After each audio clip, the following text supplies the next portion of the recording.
Para garantizar igualdad de condiciones, debatirán en el Senado la operación de plataformas como Uber. A sesión reservada citará la Comisión de Inteligencia y Contrainteligencia del Senado por las recientes chuzadas. Proyecto de ley busca que los dueños de las EPS que quiebren respondan con sus patrimonios por las deudas que dejen. Padres de familia tendrían que volver a las aulas. Un proyecto busca mayor participación en el proceso educativo de sus hijos. Preocupación por muerte de millones de abejas por insecticidas. Congreso trabaja para legislar su uso y proteger a los polinizadores.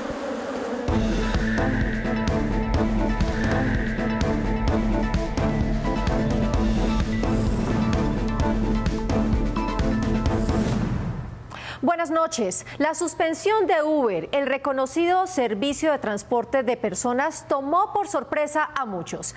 En el Senado de la República, las opiniones están divididas sobre la debida reglamentación que debe hacerse a la existencia y operación de estas plataformas digitales.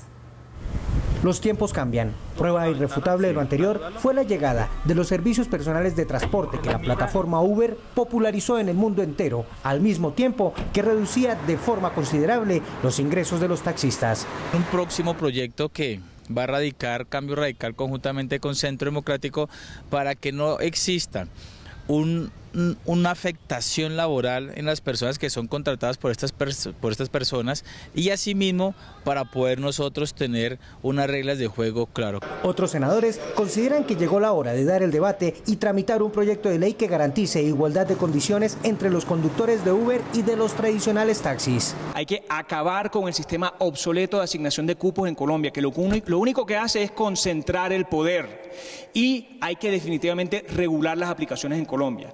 Y eso es el resultado de años y años de debates y de proyectos de ley en el Congreso. Otros sectores apuntan a que se tiene que modernizar la legislación frente a las plataformas en todos los frentes de la economía colombiana y en el caso del transporte, buscar la satisfacción del cliente. Buenos días. Buenos días. Para el partido ASI se debe proteger ante todo al empresario colombiano y sobre todo a los que todo su patrimonio lo ven representado en el cupo de un taxi. Yo he visto ya en algunas regiones cómo los taxis han mejorado su servicio, cómo ahí existen otras nuevas ideas de taxi como taxis VIP. He visto que la misma plataforma de Uber los obligó a que ellos mejoraran, pero realmente yo siento que esto es algo que tiene que debatir y que debemos pensar en el taxista, pero también debemos pensar en las 140.000 familias que dependen de la plataforma. Los debates sobre el tema vienen dándose desde el 2014. En la actualidad cursan 2 proyectos en el Congreso de la República y se está a la espera de saber si el gobierno nacional se suma a alguno de ellos o presenta uno nuevo. El otro tema de sumo interés para la opinión pública es el de las chuzadas telefónicas revelado por la revista Semana. Senadores de diversas bancadas le pidieron a la Fiscalía prontitud en las investigaciones y los del Centro Democrático rechazaron las acusaciones en contra de miembros de su partido. El reciente escándalo de las chuzadas telefónicas a periodistas, jueces, congresistas y militares sigue causando revuelo en el país, también en el Senado de la República. Estamos asistiendo de nuevo en Colombia a la emergencia de un aparato criminal dentro del Estado que combina no solamente la inteligencia, en este caso del Ejército Nacional, probablemente de otras agencias e instituciones, y también un componente político. El senador Roy Barreras denunció la participación directa de 2 oficiales del Ejército en esas interceptaciones, aunque no reveló los nombres para no entorpecer las investigaciones. Tenemos claro que hay coroneles, uno de ellos activo y otro en reserva, que han sido los operadores de estos equipos. Conocemos los nombres, los hemos suministrado a las autoridades y no los hacemos públicos para no entorpecer aún más la investigación. Por esta razón se citará la sesión reservada para lograr establecer qué fue lo que pasó realmente en este nuevo escándalo. Como miembro de la Comisión Legal de seguimiento de las actividades de inteligencia y contrainteligencia, hemos escuchado, hemos visto en redes sociales una noticia de chuzadas, la cual nos preocupa a todos y se debe de dar un gran debate para darle tranquilidad al país sobre este tipo de actividades que de todas maneras no estamos de acuerdo con ellas. El liberalismo ve en estos hechos un oscuro panorama teniendo en cuenta lo que ha pasado en el país sobre interceptaciones. Esto no puede ocurrir en ninguna democracia. Y que vuelva a Colombia tenemos que rechazarlo absolutamente todos.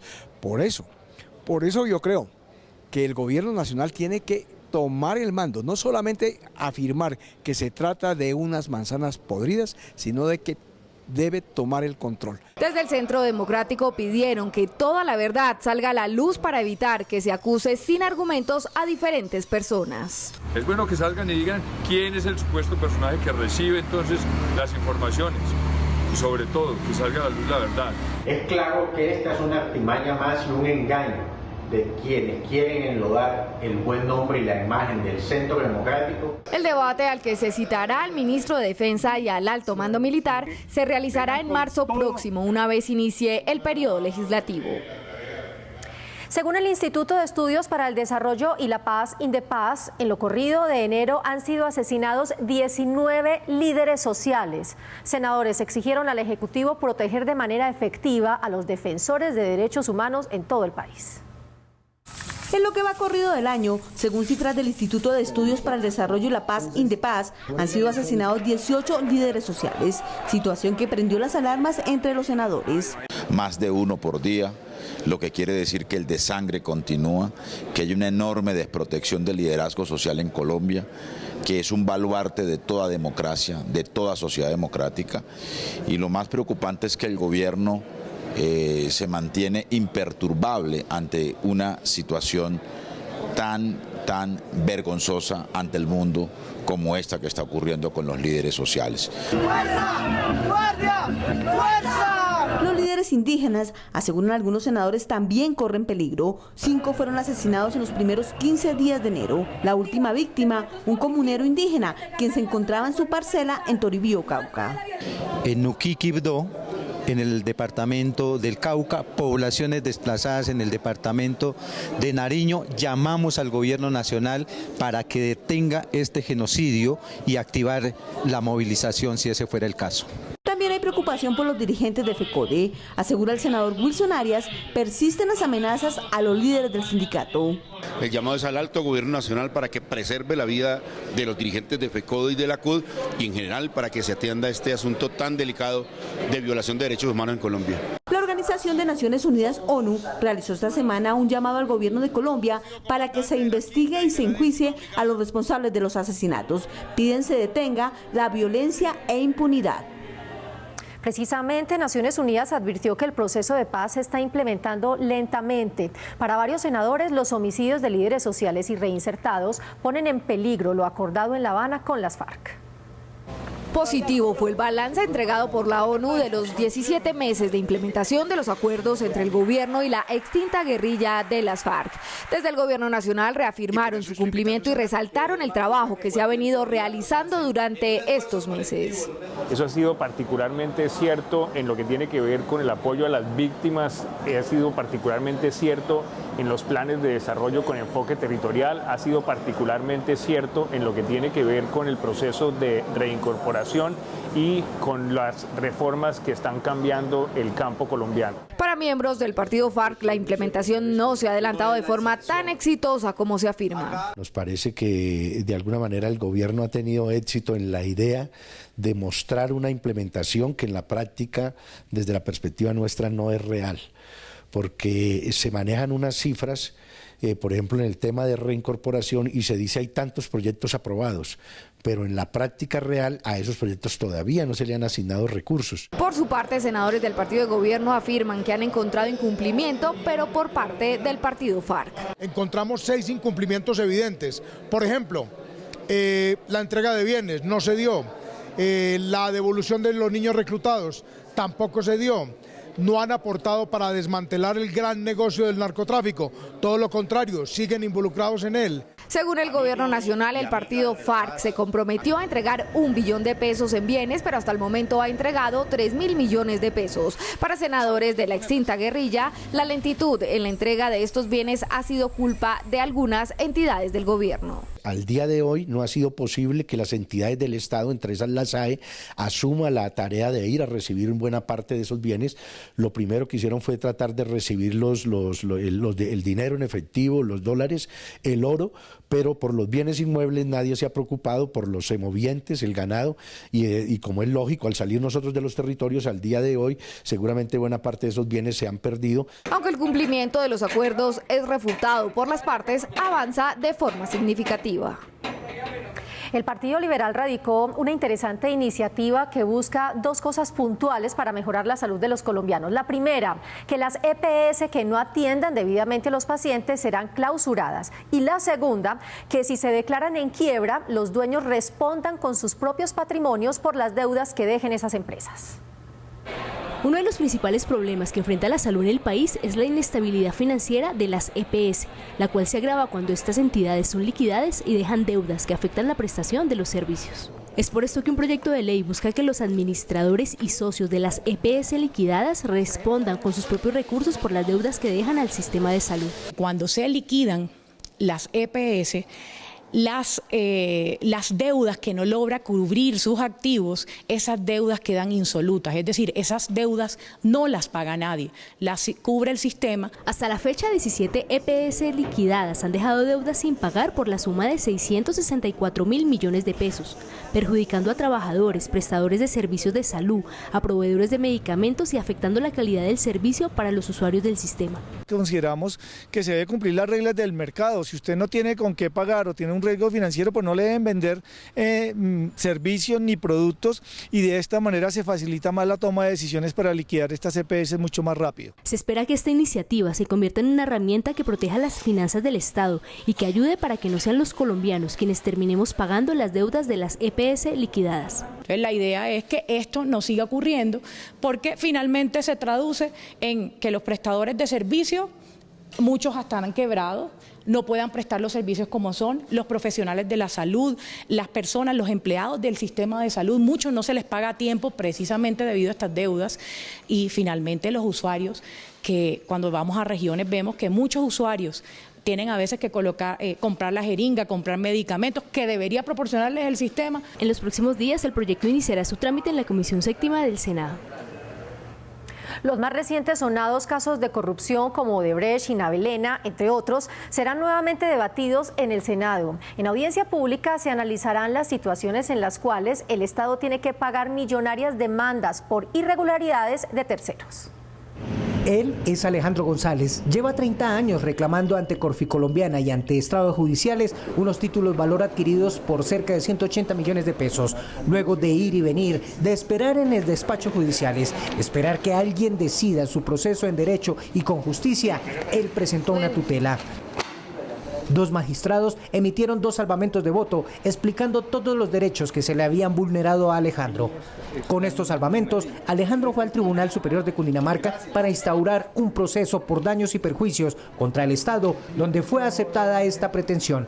Si todo sigue su rumbo. Hoy estamos a puertas de que el Estado tenga que pagar por la inducción que le hicieron a la juez Ligia del Carmen Hernández, la juez ad hoc de uno de del defensor, y de los magistrados del tribunal, el Zamudio y Valenzuela. Por casos como el de Alejandro, desde el Senado de la República se planea hacer un debate de control político al grupo Aval por actuaciones además como la de Odebrecht, Navelena y Chirajara, y en la que el Estado y los colombianos han visto sus intereses truncados. Hay varios monopolios, pero hay uno muy grave, exactamente es Sarmiento Angulo, que tiene la mayoría de los contratos para construir carreteras, y aquí hay más ingenieros, pero nosotros pensamos que tiene que haber más oportunidades para todos los ingenieros de todos los departamentos de Colombia. Para los senadores este debate estaba en mora y se tiene que analizar bien el comportamiento de este grupo económico. Porque es bueno que el país conozca si es coincidencia o si es que este grupo ha podido extender esos tentáculos a casi todas las áreas de la economía basado en la financiación de las campañas políticas. Este debate se realizará en el presente año, tan pronto como inicie las sesiones ordinarias. Estaría apoyado por las bancadas alternativas, el Polo, el Partido de las FARC y el Partido Verde. Atención los jóvenes que estén buscando empleo. Quienes tengan entre 18 y 28 años de edad podrán trabajar en cualquiera de las empresas del Estado sin tener experiencia laboral. Las 6.200 entidades del Estado deberán en adelante cumplir con lo que aprobó el Congreso en el Plan Nacional de Desarrollo, incorporar en su nueva planta de personal a jóvenes entre 18 y 28 años de edad.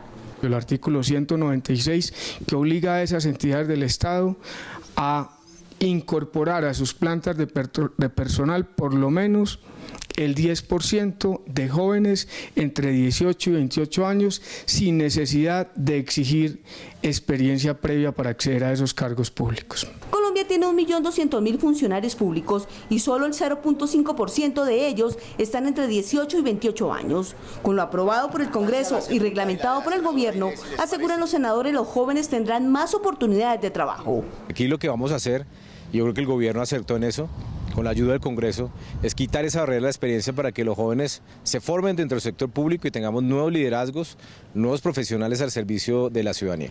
También fue reglamentado que si hay vacantes definitivas en empleos de carrera administrativa que se deban proveer transitoriamente, se deberá dar prioridad a los jóvenes.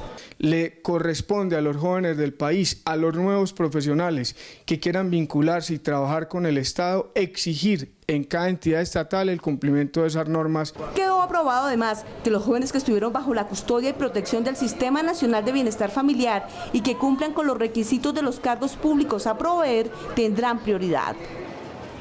Y atención, señores empresarios, si crean puestos de trabajo y contratan jóvenes en sus empresas, podrán obtener beneficios tributarios hasta del 120%, tal y como quedó contemplado en la reforma tributaria. Según la nueva reforma tributaria, llamada Ley de Crecimiento Económico y Generación de Empleo, que empezó a regir a partir del 1 de enero de este año, fue aprobado que las empresas privadas que creen nuevas plazas de empleo para jóvenes entre 18 y 28 años de edad tengan incentivos tributarios en renta. ¿En qué consiste el incentivo? Que puedan deducir del impuesto de renta el monto total de lo que tendrán que pagar por el salario de estas personas. Senadores le piden a los empresarios aprovechen la oportunidad del descuento del 120% en renta e incorporen jóvenes a su planta de personal, especialmente a los que no tienen experiencia. Hoy, más del 50% de nuestros jóvenes no tienen la posibilidad de acceder de manera a formar un empleo porque el requisito es la experiencia. Y cuando uno mira las ofertas laborales, 9 de cada 10 empleos exigen mínimo 24, 36 meses de experiencia. El desempleo juvenil en Colombia está en el 16%. Con este incentivo de descuento en renta a las empresas privadas, espera el gobierno se construya más empleo en la población menor de 28 años. El número de esta semana es 4. Los billones de pesos que le deben al Estado 6 EPS que están a punto de ser liquidadas. Así lo contó la senadora liberal Laura Fortich en la presentación del proyecto de ley que busca que los dueños de las EPS respondan con su patrimonio cuando sus empresas quiebren. Y esta sí que es una gran noticia. Después de 35 años de ausencia en los salones de clase, los niños y jóvenes del país volverán a recibir semanalmente sus clases de historia. A fin de analizar los avances, logros y retos de la educación en el país, varios académicos plantearon las necesidades que aún hay en esta materia y que faltan por alcanzar para cumplir las metas establecidas en el Plan Decenal de Educación que terminará en 2026. El Plan Decenal de Educación, por su parte, tiene 10 desafíos, pues todos son muy importantes, pero digamos que se plantea una reestructuración de todo el sistema para que sea pertinente. Seguir trabajando para eliminar la deserción escolar es uno de los temas en los que es necesario plantear más acciones. La deserción escolar ha bajado, hay un decrecimiento importante, pero aún existe, especialmente en el ámbito rural. Entonces es importante generar unas políticas completas en que se cree una red total de apoyo para los niños, las niñas, los jóvenes de la educación rural, también de estratos populares, permitiéndoles el acceso y la garantía de la continuidad hasta la educación superior. Dentro de los avances alcanzados en materia de educación, desde el Senado se destaca la enseñanza de historia en los establecimientos educativos del país. Este año 2020 también empezamos a enseñar de nuevo historia en Colombia. Durante 35 años no habíamos enseñado historia en Colombia. Nos sustrajimos de la posibilidad de que nuestros jóvenes conozcan este país tan maravilloso y es lo que hemos querido y el mensaje enviarle a Colombia. Se espera que este año, con la puesta en marcha del Ministerio de Ciencia y Tecnología, se avance en materia educativa e investigativa en el país. Y también fue radicado un proyecto para que la educación inicial, que arranca en los jardines infantiles, haga parte integral del sistema educativo formal del país. Actualmente en Colombia solo el 20% de los niños menores de 5 años recibe educación inicial, es decir, preescolar y prejardín. En las regiones más aisladas y deprimidas socioeconómicamente, la gran mayoría de los niños no tienen posibilidad de acceder a la educación inicial de calidad. ¿Qué dimos de las mezclas homogéneas? Por eso un proyecto de ley busca que estas competencias sean de obligatoria aplicación en todas las instituciones educativas del país por ley y se convierta en el primer nivel educativo. La educación inicial es prioritaria en el país. Por eso radicamos un proyecto de ley que incluye en la Ley General de Educación a la educación inicial, que comprende de 0 a 6 años. Esta es una etapa importantísima para el desarrollo de nuestros niños y de eso depende también en gran medida de cómo van a ser también sus oportunidades cuando sean jóvenes. Para los padres es algo que estaba en mora de implementar, que genera equidad en la sociedad. Me parece importante siempre y cuando vaya acompañada de una infraestructura que garantice las mejores condiciones de estar para los niños, pero también cuidadores responsables, formados con todos los requisitos para que de verdad vayan a un espacio por fuera del hogar, pero en las mejores condiciones. Con este proyecto se obligaría a las instituciones educativas a tener un programa educativo de calidad y acorde a las aptitudes y actitudes de los niños entre 0 y 6 años de edad. Lo que se busca es que se garantice su cobertura, sus políticas y todo lo que tiene que ver con ello desde el Estado, desde los 0 hasta los 6 años. La senadora del Centro Democrático argumentó que es importante esta iniciativa porque durante esta etapa de los niños se deben desarrollar habilidades cognitivas del lenguaje, interpersonales, socioemocionales y para lograr un adecuado desarrollo físico del menor. La plenaria del Senado aprobó que en todas las escuelas y colegios públicos y privados del país deberá implementarse la escuela de padres para que a través de talleres los papás estén aún más involucrados en la educación de sus hijos.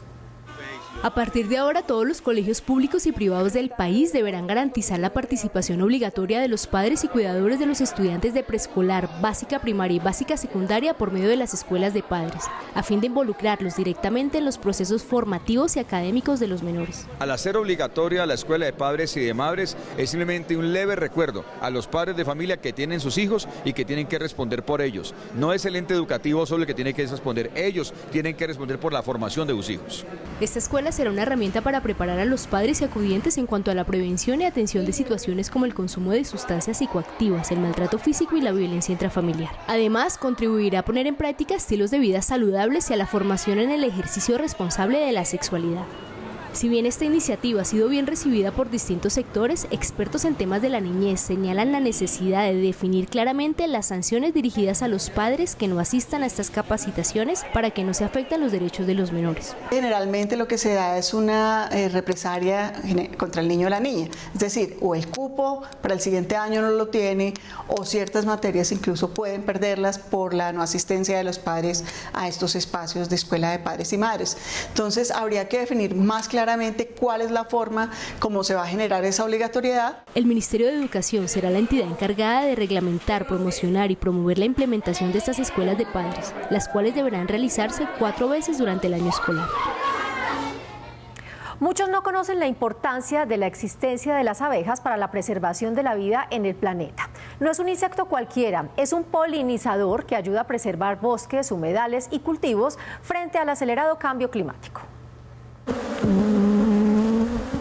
Millones de abejas mueren en Colombia, según algunos estudios científicos, a causa de algunos pesticidas utilizados para los cultivos agrícolas. Según la FAO, el 84% de los cultivos de frutas y verduras necesitan de estos polinizadores. De persistir este triste y crudo panorama, podríamos perder uno de los polinizadores vitales para la alimentación humana y para la biodiversidad. Se han hecho estudios en los cuales se ha dado claridad desde el punto de vista científico que las muertes de abejas en su mayoría se deben a intoxicaciones masivas con productos agrotóxicos. Estos productos en su mayoría aparecen fipronil y tiametoxan en los análisis que se han hecho. Desde el Senado se busca establecer una política pública para proteger a estos pequeños creadores de vida. Preservar esta especie animal de la cual depende pues la seguridad alimentaria no solo del país, sino del mundo, con una política pública en la cual nosotros tengamos la capacidad de promover el cultivo de abejas, si se me permite el término, que puedan ellas estar en un ambiente sano. La iniciativa pretende encontrar el desarrollo agrícola que el país requiere y al mismo tiempo proteger a los polinizadores. Nosotros estamos completamente seguros que la agricultura requiere la polinización, así que el agricultor tendrá que aprender a manejar las moléculas que utiliza para la prevención de plagas, de tal manera que no destruya ese otro servicio ecosistémico que es los agentes que realizan polinización. La iniciativa establece además la promoción de cría de abejas y el desarrollo de la apicultura. Para que finalmente tengamos unas normas que protegen a las abejas, que protegen a los apicultores, que protegen a los agricultores y que permite una articulación institucional para garantizar medidas efectivas. El desarrollo de este sector traería empleos, creación de nuevos productos y mayores ingresos para más de 50.000 campesinos dedicados a la apicultura. El empoderamiento de las mujeres en el país no tiene reversa. En los Llanos Orientales se realizó una nueva versión del Congreso Regional de la Mujer de la Orinoquía y la Amazonía, que busca hacer pedagogía sobre el ejercicio de sus derechos en el país. Y con esta nota los invitamos a nuestra próxima emisión. Gracias por ver Senado Noticias. Al ritmo del arpa, el cuatro y maracas, las mujeres llaneras iniciaron su participación en el segundo Congreso Regional, evento que busca empoderar a la mujer y promover la protección y defensa de sus derechos. Lo que tratamos de hacer es darle las herramientas a todas las mujeres de la Orinoquía, de la Amazonía, para que emprendan, para que salgan adelante con sus familias, trabajando unidos con las diferentes entidades territoriales desde el nivel municipal, departamental y el nivel nacional. Las iniciativas planteadas en este evento buscan reducir la pobreza en las mujeres y darles más oportunidades de empleo. Este segundo encuentro es una excelente oportunidad para mostrar el potencial que tiene la región en materia de turismo, que ha venido creciendo en los últimos años. Y sobre todo porque el turismo es una industria en donde la mujer tiene un protagonismo muy importante. Más del 50%, la mayoría de las personas que trabajan en esta industria son mujeres y hay oportunidades de empleo, de desarrollo de emprendimiento. Asistentes a este evento destacan las virtudes de las mujeres llaneras, que pueden potencializarse con más y mejores oportunidades. Por nuestra sangre corre sangre guerrera, sangre fuerte, gente echada para adelante. Nosotros somos mujeres cabezas de hogar, la mayoría, las otras son personas profesionales, gente que se ha preocupado por superarse. Nos preocupa el departamento, nos preocupa el país y en cierta manera somos también participativas. Como conclusiones de este evento, se espera que este año se realice una capacitación en emprendimiento para las mujeres de la Orinoquía y se adelante la primera feria y rueda de negocios en el Casanare para lograr la promoción de los productos elaborados por las empresarias de este departamento.